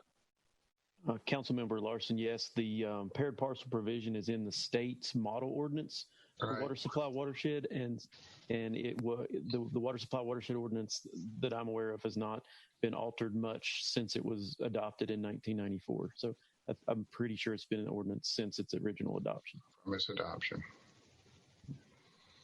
It's similar to what we had by state rule since the mid-1990s of allowing mitigation proposals for wetlands impacts. There were instances in which you were allowed to increase the percentage of impact you'd have, or not the percentage of impact, that is the acreage you could impact of wetland area if you gave an adequate conservation easement of equivalently sensitive area elsewhere. It's kind of a compromise between hardcore building restrictions and no building restrictions. I've got one more question. Yes, ma'am. And maybe somebody said it and I didn't hear it. Since we've had the watershed ordinances in, have we as a council made any decisions to change any of the watershed restrictions at all? or have we had any other kinds of situations that we've had to rule on that impacted the watershed in any kind of way? I believe that the answer is yes. We have had 2 or 3 cases in which we were asked to allow a conservation easement, a sort of a paired parcel kind of restriction. I do not remember with certainty whether the answer to each of those was yes. Mr. Osborne or Mr. King may recall. I remember a paired parcel agreement with the school system. I want to say it may have been Hall Woodward Elementary. There was some project there in which we got some land through the paired parcel agreement. That is the one that specifically resonates in my mind. There may have been 1 or 2 others, but that's the one that I definitely remember. With respect to sort of the watershed overall, Councilmember Scipio, decisions have been made. You know, CEDA, Special Intense Development Allocation, is another tool that allows for sort of increased development in the watershed. In the city's portion of Salem Lake watershed, I can't remember more than possibly 1 or 2 of those that have been granted. The city, in my opinion, has been very good stewards of the way we have used our lands and regulated development in and around the watershed in the goal of protecting water quality. We've done a really good job of that, and we've made decisions that have kind of supported that kind of ideology. So is it appropriate either you feel comfortable that we have or have not? I want to know, can we table this until we can get a history on how we have ruled on things about the watershed? Councilmember Scipio. I don't want to set a precedent when, by doing this. Councilmember Scipio, I can tell you this: the applicant, I know they're under a time crunch to move this along. What I can offer to you is I don't know that we can do the research and we can get you a history of CEDA decisions and paired parcel decisions. I don't think it's going to be significantly different than what we have sort of stated at a high level tonight. We can get that to you very quickly, perhaps by the end of this week, so that you and the rest of the council can have that information if you're comfortable moving this along. But I do know the applicant is under a time crunch to get this through. That's helpful. Thank you. All right, so we can, Mr. King, you'll employ your best efforts to get that information to us so that we can consider it by Monday evening. Yes, we'll hustle to get that done. Again, I don't think it's going to change significantly, but we'll absolutely get you the facts. Very, very good. Okay, so there is a motion on the floor, and this is one that will come up for discussion if it goes forward to council. It doesn't go on the consent agenda. Is that correct? Well, it won't, because there'll be an objection. There's going to be 1 vote against it. So it just depends on how it's voted, right? Attorney Carmen, I believe, is looking to respond to that question. I am, thank you. It looks like it's actually set for a public hearing on January 4th, if I'm looking at the item correctly. So it should not be coming Monday night. Okay. That's good to know. So that's plenty of time to get that information back. Yeah. Unless I'm misreading the item, Aaron, is that not correct? It says January 4th, public hearing. Yeah, we can get that information. That's fine. We'll have that so the committee can figure out which way they want to go on this one. All right.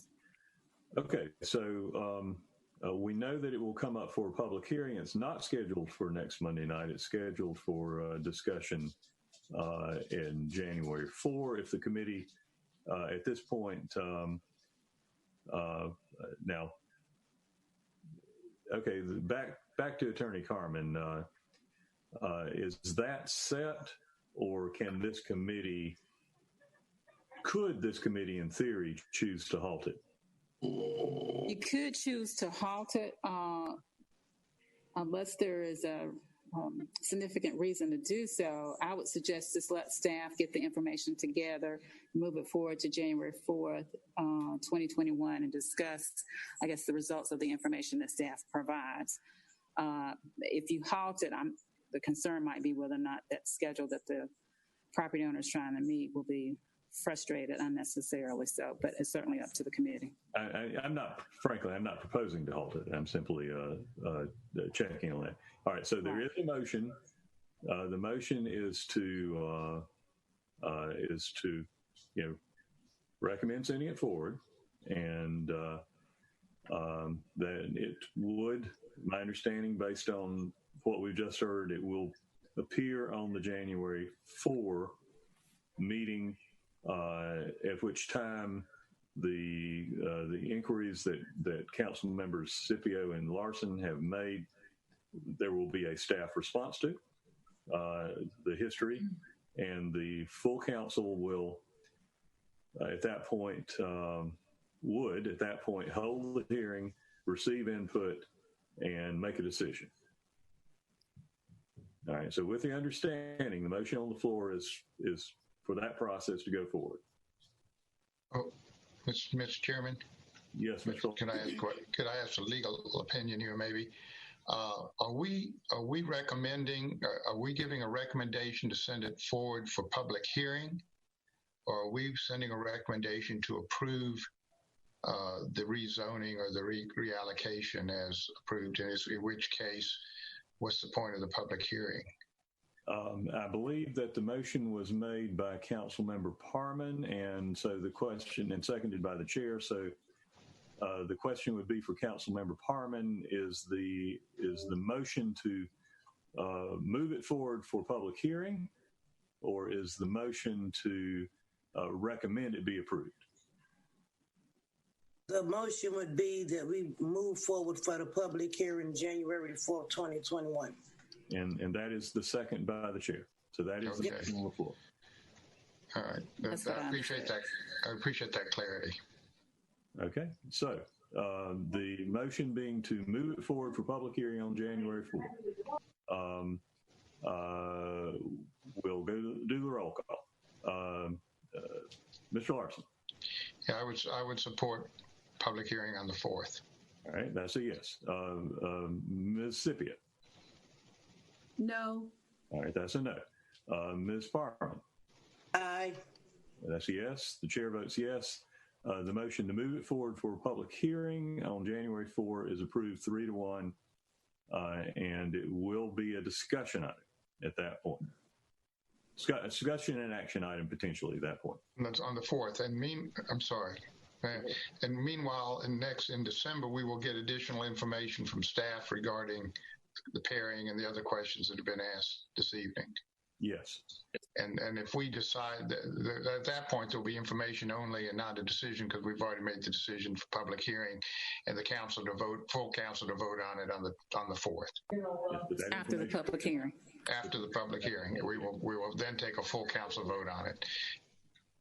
But that information about the history of the paired parcel requests, of what we've heard and how we've acted, will be available for council decision in making that determination. And this committee is not sending forward, just a matter of clarity, this committee tonight is not sending forward to full council a recommendation for approval.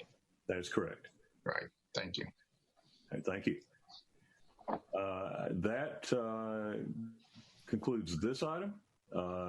Unless I misremember, that is the final action on this meeting's agenda. Someone's playing segue out music there. Mr. McIntosh. Yes, Mr. McIntosh is signaling.